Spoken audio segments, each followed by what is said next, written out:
Hello, and thank you for joining me. And this story is called Trilogy's Aftermath. So if you haven't seen Trilogy of Soul, go watch that before you come over here. This trilogy's aftermath has 6 parts. So you could be on part one, part two, part three, part four, or five, six. It depends because this is going to be the same video you're going to see every time you open it. So if you're feeling my vibe, please like and subscribe and enjoy my video show. See you on the other side. Bye. Chapter 16. CeeCee got up early. She knew Clyde was headed back to DC that day, and he wanted to take her out. She decided to skip going to the studio because she was ahead of schedule for her next album. She turned on the coffee maker and the small TV in the kitchen, and that's when she heard the news report. 52-year-old investment banker Patrick Wright was found dead in his vehicle last night from a gunshot wound to the right temple. Fairfax County Police believe this to be a suicide, although the investigation is still going on. Mr. Wright leaves behind a wife and 2 teen daughters. Investigators also say that sources had told them that the report trailed off, and she dropped her coffee mug and it crashed to the floor. Although she did not have a relationship with him, hearing about his death did somewhat affect her. She still had a heart, although she did not think it was her responsibility to take care of him and his family. She headed to the phone and called Nokie, but Tawanda answered the phone. They were up in the studio about to lay a track. Oh, CeeCee, I'm so sorry to hear that. Are you okay? How are you feeling? I'm a little bit in shock, Tawanda. That was it. The word to describe what she was feeling. It wasn't hurt, it was shock. But Tawanda still felt for her because she had lost both of her parents now.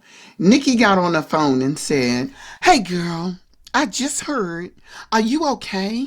"Yes, I'm okay. I'll be fine." But just then, she noticed something about that report. There was no mention of her as being one of his survivors.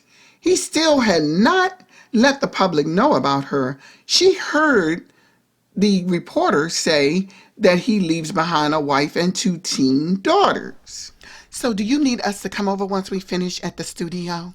"No, Clyde will be here in a couple of hours." "Okay then, girl. I'll let him be the arms that you cry in." "You know what? I am not crying, believe me."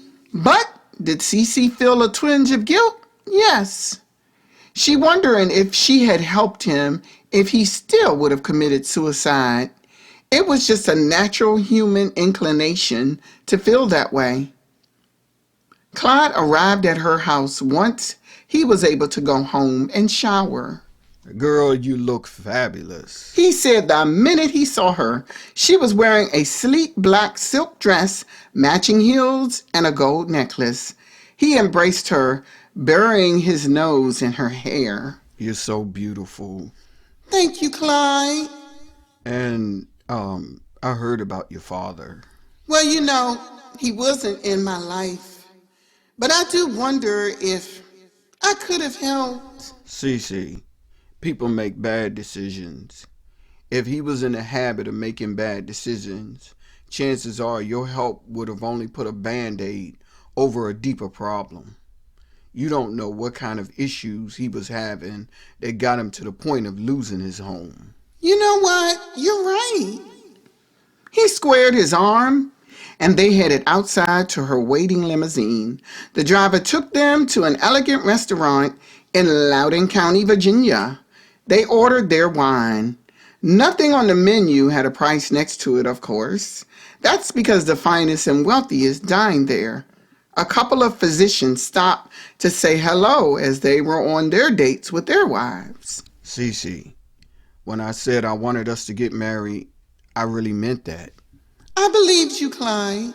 He got up. headed to her side of the table, and got on one knee holding the small square velvet box open. The scene inside blinded her. She put her hands over her mouth and gasped. That rock was huge. CeeCee, I saved up all of my lunch money to buy this ring. Now tell me you'll marry me. Oh, Clyde. Yes, you know I will. He slid the ring on her finger and they hugged. The music played in the background. He offered her to dance on the dance floor and they swayed to the music. So Smooth, a number by Yolanda Davis, a song she performed with her sisters when they were all in first delegation. I love the way you cut your hair. I like your styling, what you wear. Then when you came swaggering by, I knew I had to give it a try. Baby, you got the groove. Baby, you look so smooth. You got me. She felt safe in his arms. She never knew love would be this way, but here she was, with one of the most successful men in the industry. He was just as serious about his life as she was of hers. Like Nikki said, they were the power couple. Clyde could not believe he had finally gotten a great woman. In his experience, he was always chased by groupies and women looking for a man with a bag. But getting a sister in the industry was tough. Everyone seemed to be paired off. Although CeeCee was much younger, she was focused. Once they returned to the table, he held her hand and then held out her chair so that she could sit down. There's one more thing I would like to ask you. Sure. He took her left hand and said, I'm shooting a video next Friday for my song It Factor. Can you be my girl in the video? Vernon is directing it. Sure, I can do that. Now, I don't know how to act, but I'm sure if Vern is directing it, I'll be fine. And we're shooting it in Jamaica. Oh, Clyde, that sounds good. I'm in. He brought her hand to his lips and kissed it. He would not have wanted any other woman in that video. The song was all about CeeCee. Thank you so much, baby.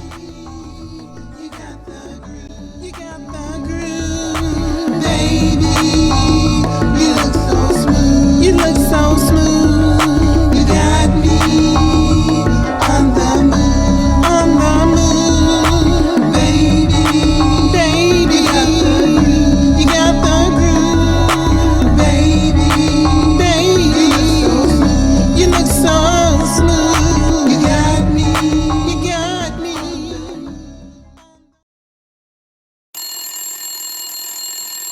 The shrill of her phone woke her up early the next morning. Clyde had gone home once they left the restaurant the night before because he had to be up early for studio time. So many artists were recording that it was becoming more difficult to get time in the studio, and the only slot the guys could reserve was 7 a.m. on Thursday. Hello? Hello? Is this Cecilia? Asked the unfamiliar female voice on the other end. Yes, this is Cecilia. Who is this? This is Mallory Wright. Your father is my husband. CeeCee was nonplussed by this. Why was this woman calling her? How can I help you, Mallory? I just wanted to inform you that Patrick's funeral will be Monday morning at the Lutheran Church on Rolling Road in Springfield. Now, CeeCee wondered why was she even being informed of this? But she asked the most important question. You knew I was his daughter? Why, yes. I've known for years. He told you? No, his mother told me. She knew. But he didn't know you knew about me. Why, no, he did not. CeeCee wondered what kind of slimy move was that, and why wouldn't Mallory tell her husband that she was aware of his daughter's existence? Seems the whole family over there were full of secrets. She wanted nothing to do with it. Can I ask why? Why I was such a secret to everyone?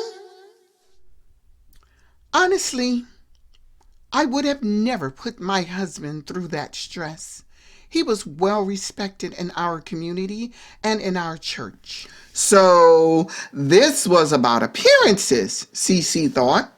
Having a Negro child from the hood just did not fit into their white suburban world. His reputation was more important than CeeCee's life. She heard this message loud and clear. Mallory, I appreciate you letting me know, but I will not be attending. Not sure why you're informing me in the first place.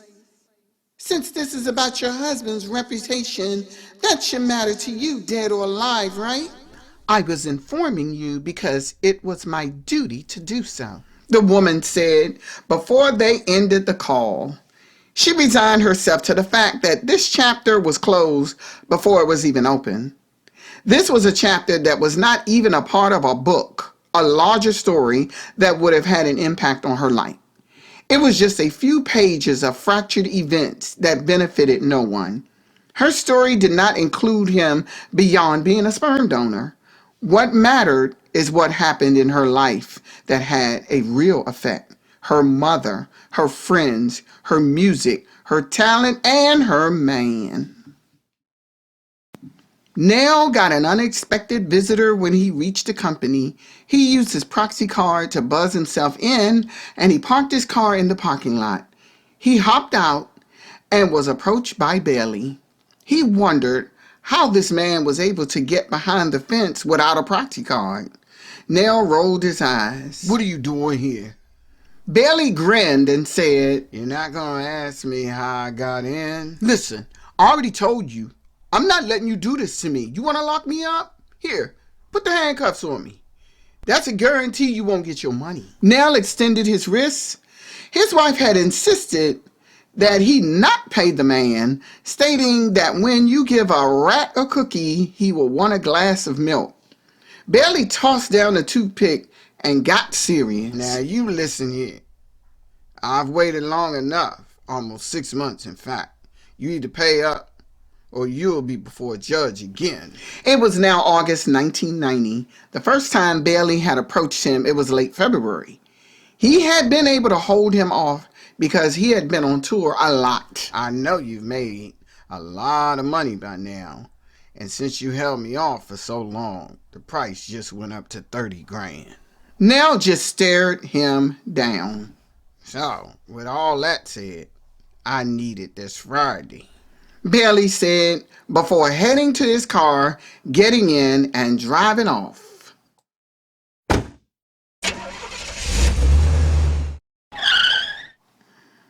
Nell wondered what he'd gotten himself into. He thought this was over when he left the street game, and the only people he thought he'd have to worry about were the others in the street game, not the cops. Boy, was he wrong.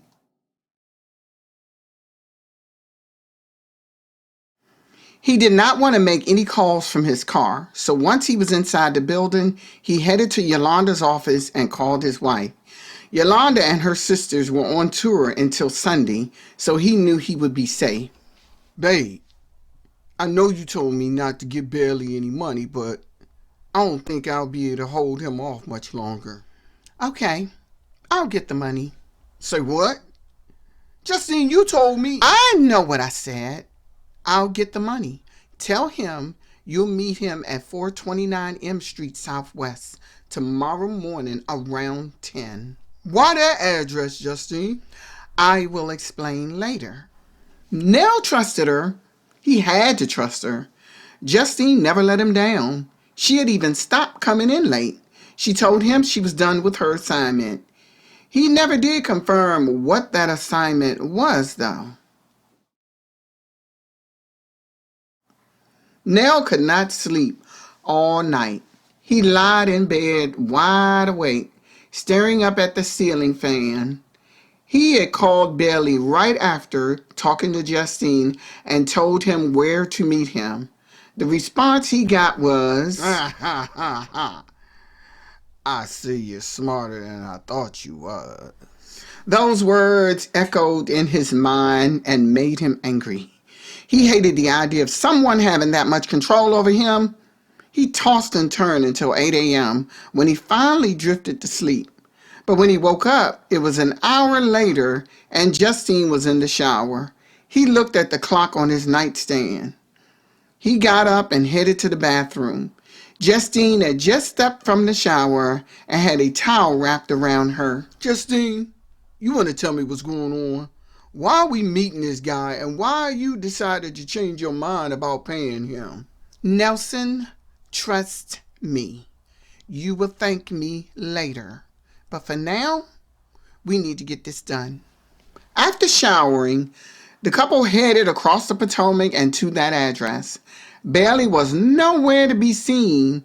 He was probably casing the area to make sure they didn't pull anything fishy. He knew how Bailey was. He was probably hiding out somewhere watching them. Justine used her key to let herself into the small house. Whose place is this?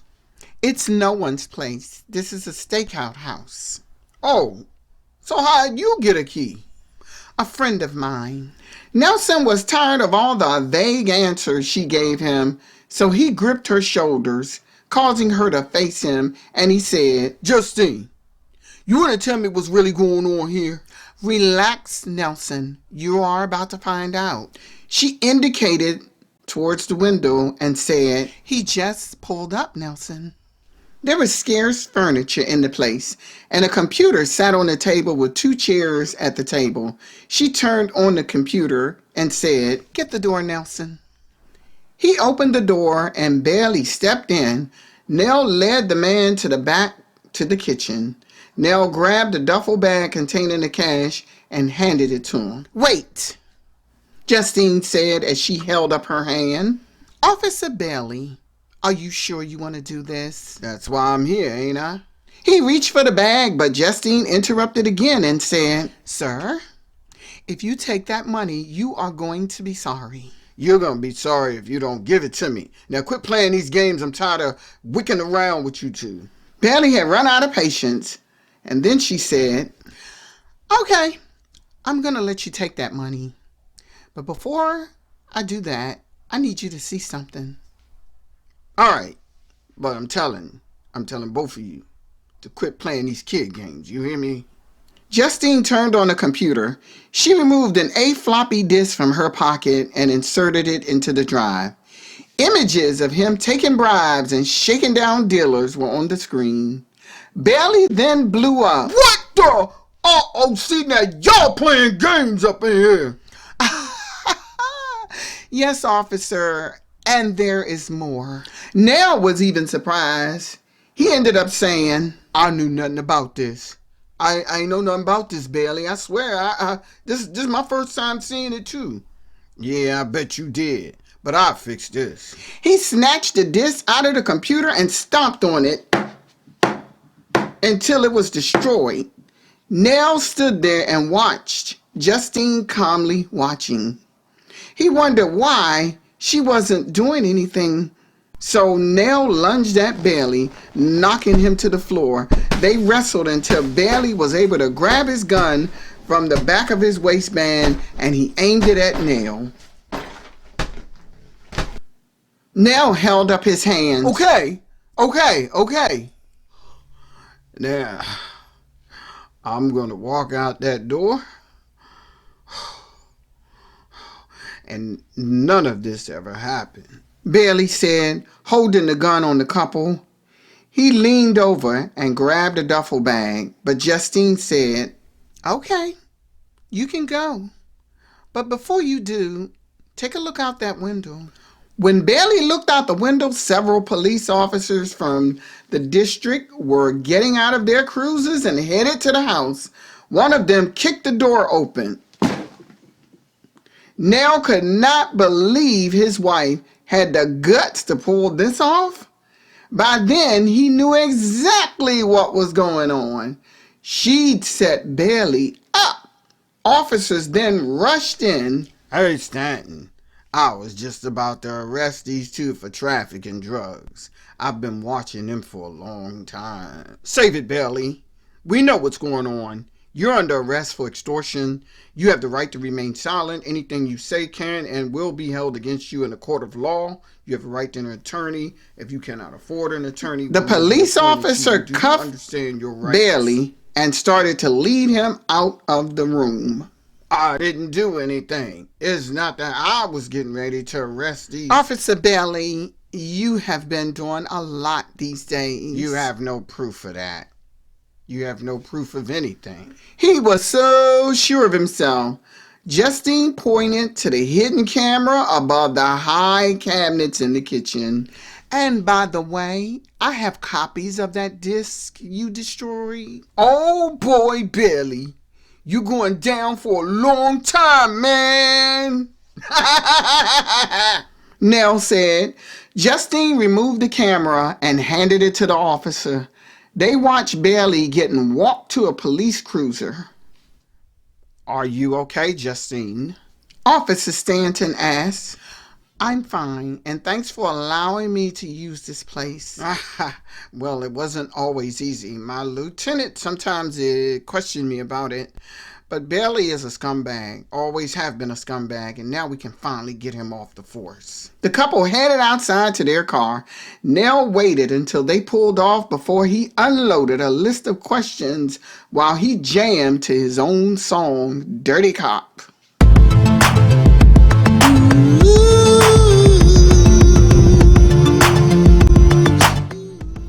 So, all them nights you were out, you were on surveillance.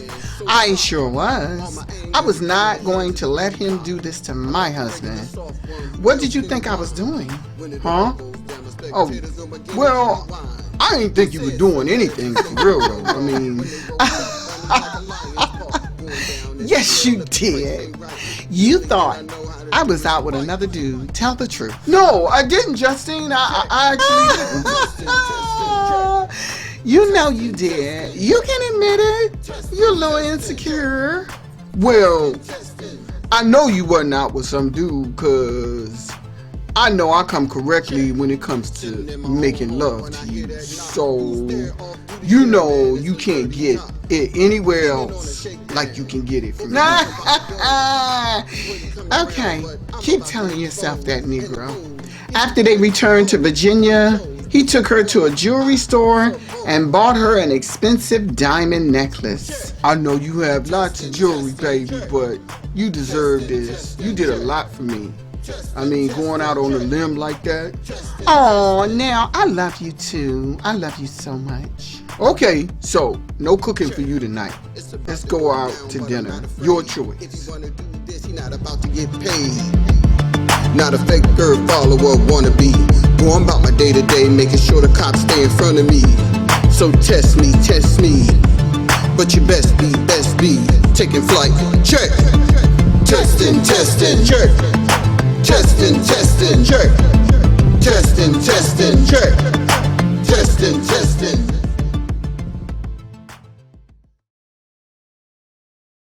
Chapter 18. CeeCee was on her way to Studio Room 4 when she happened to run into Yolanda.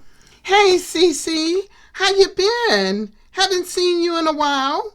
Me and my sisters were on tour, and I've been on set for the sitcom. I'm doing good, and you? I'm feeling pretty good myself. I see you got that big rock on your finger. CeeCee smiled shyly. Yeah, I'm really happy about it. Oh, and by the way, I saw your video. You look good, girl.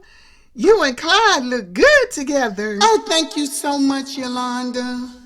And before I move on, I wanted to tell you that Nokie is coming up here. Really?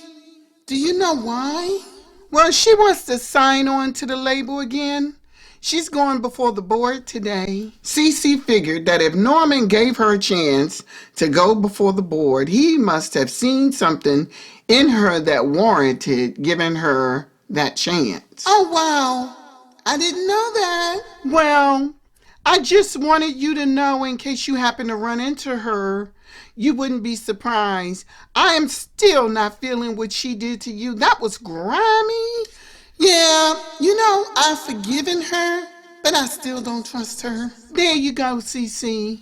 Yolanda continued down the hallway. Chapter 19. Nokie was escorted to the 6th floor conference room by one of the guys on security. Seems the hallway was very long, and the closer she got, the further that door at the end of the hallway seemed to be. She had never been in this building before because the company moved after she left. When the door opened, 15 people, including Norman and Patrice, were seated. Everyone's expression was serious, including Norman. She could not read what was going on with them. Not a clue. Hello, Nokie. Have a seat. I'm glad you can make it in, Patrice said. She sat at the head of the table with Patrice to her left and Norman to her right. Patrice got started. We're here because you have appealed to Preston Productions to be reinstated. And am I correct on that? Yes. Before we get started, we want to let you know that we are aware of the actions of your husband, Michael Booth, and the charges against him. Yes, ma'am.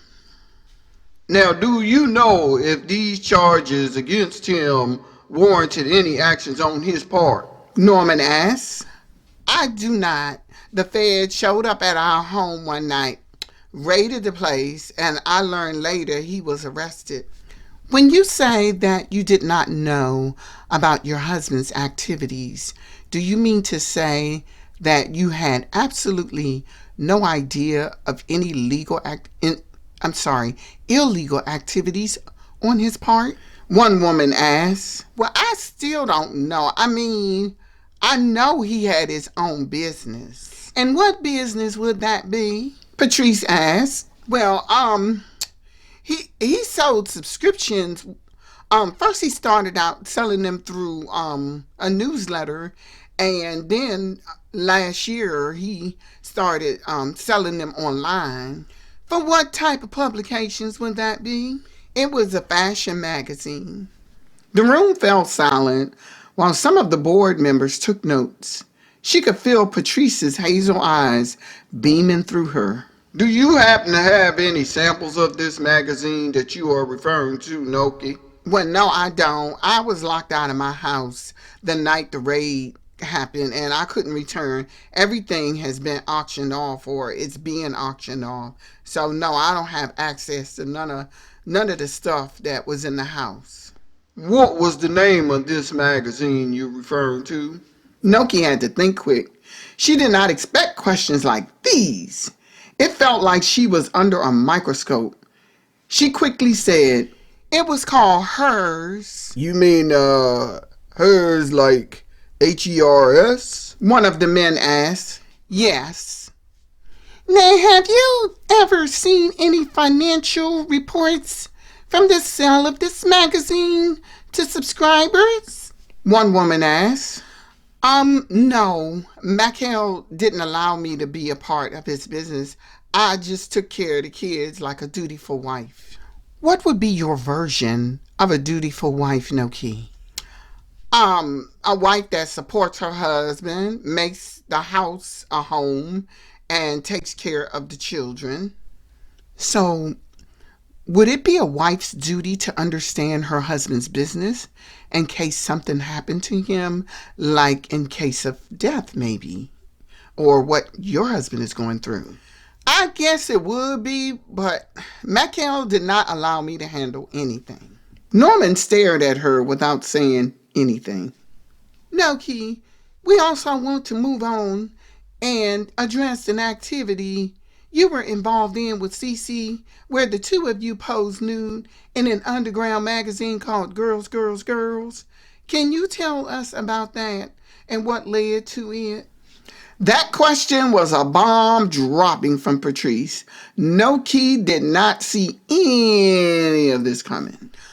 Well, it was just something fun we decided to do. We were just kind of wild back then, and we just did it for a few dollars. One thing Norman knew, and that was the fact that CeeCee was not wild back then. She had never been a loose woman as far as he could determine. He did not know if he could believe much of what Nokie was telling them, but it was not up to him to make the final decision. So he asked, Whose idea was it to pose nude in this magazine?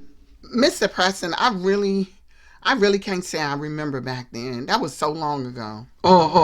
So, did you release photos of CeeCee to the press from this magazine? I think my husband did that. He said he did not like how she treated me. So, you knew about it? Only after the fact. Nokie, we're going to end this conference right here. We will inform you of our decision in a week. We will be in touch. I'll walk you out. Patrice said as she stood. She escorted Nokie from the room. One of the security guys was on standby. He escorted her back downstairs. Once Patrice closed the door, one of the board members said, I don't think I need a week to make my decision. I already know where I stand. Well, give it a whole 7 days. No disrespect, Norman, but I'm with Benny. That girl is a liar. I guess she didn't know we'd already spoken to CeeCee about any of this. Until then, she had me. Yeah, hard for me to believe she didn't know of her husband's illegal business, but I guess that's possible. Most of the guys in the room seem to not be buying her story.